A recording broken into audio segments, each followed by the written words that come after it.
آقا علیہ السلام نے پریکٹیکل میں اس دنیا کو حقیر سمجھ کر اس دنیا کا استعمال اسی طرح کیا تاکہ میرا غلام مجھ کو دیکھ لے.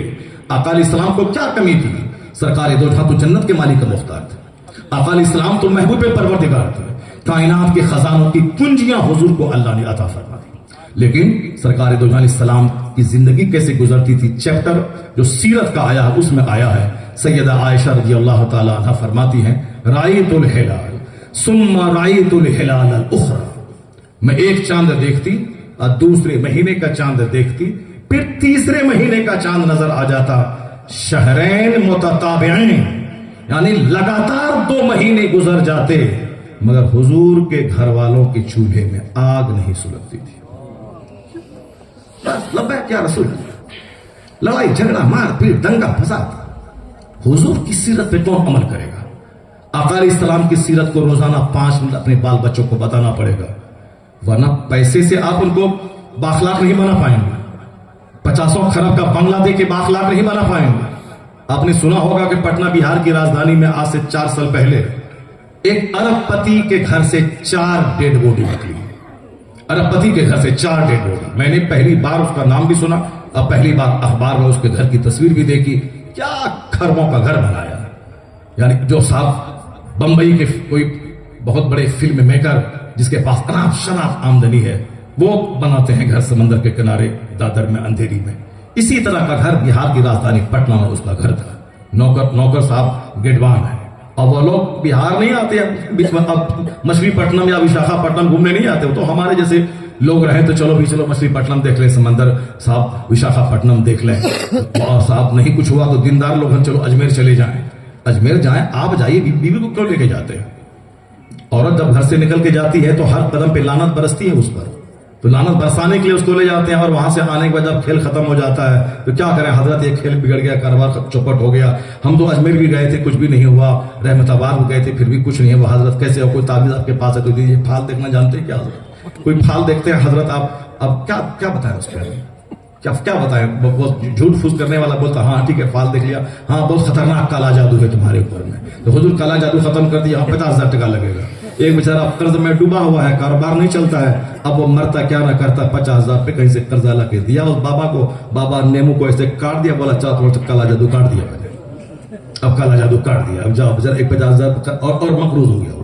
ایک تو غریب اور تھا پہلے سے، کاروبار نہیں چل رہا تھا، الگ سے 50,000 پہ اور مقروض ہو گیا. یہی سارا ڈرامہ ہو رہا ہے صاحب. چنئی میں نے دیکھا ہے داڑھی مو صفا چٹ رہنے والا، پینٹ شرٹ پہنے والا، اس کو ایک غیر مسلم نیتا نے کار گفٹ میں دے دیا. کار کیوں؟ یہ انہوں نے تعویذ دیا تھا میں الیکشن میں جیت گئے.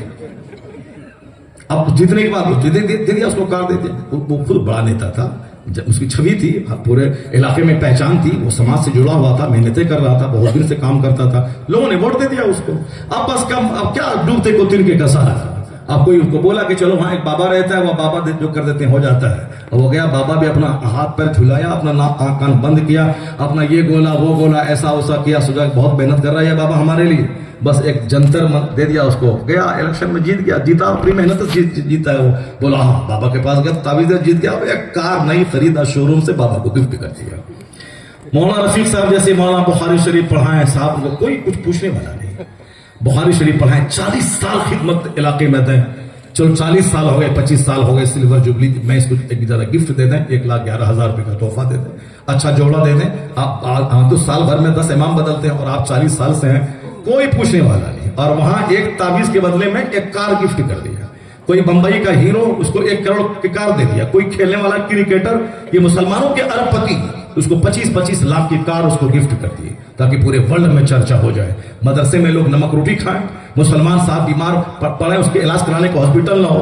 مسلمانوں کی بیٹیاں ایسا نہیں کہ پڑھنا لکھنا حرام ہے، نہیں، بے پردگی کی وجہ سے ان کے لیے یہ جرم ہے. جہاں عزت و آبرو خطرے میں پڑے اس سے بہتر ہے کہ تو گھر میں رہ. لیکن عزت و آبرو کو بچاتے ہوئے اپنی سیفٹی کے ساتھ ڈاکٹر بنے، انجینئر بنے، پروفیسر بنے، نرس بنے، سب بنے، مگر اپنی آبرو بچا کے، ایمان بچا کے، آخرت بچا کے، آخرت لوٹا کے، اپنی آبرو لوٹا کے، اس سے بہتر ہے کہ وہ گھر میں رہے، کنزول ایمان پڑھے، بہار شریعت پڑھے، کھانا بنائے، شوہر کو خوشی دے، مر جائے، فاطمہ الزہرا کے ساتھ جنت میں چلی جائے. سبحان اللہ.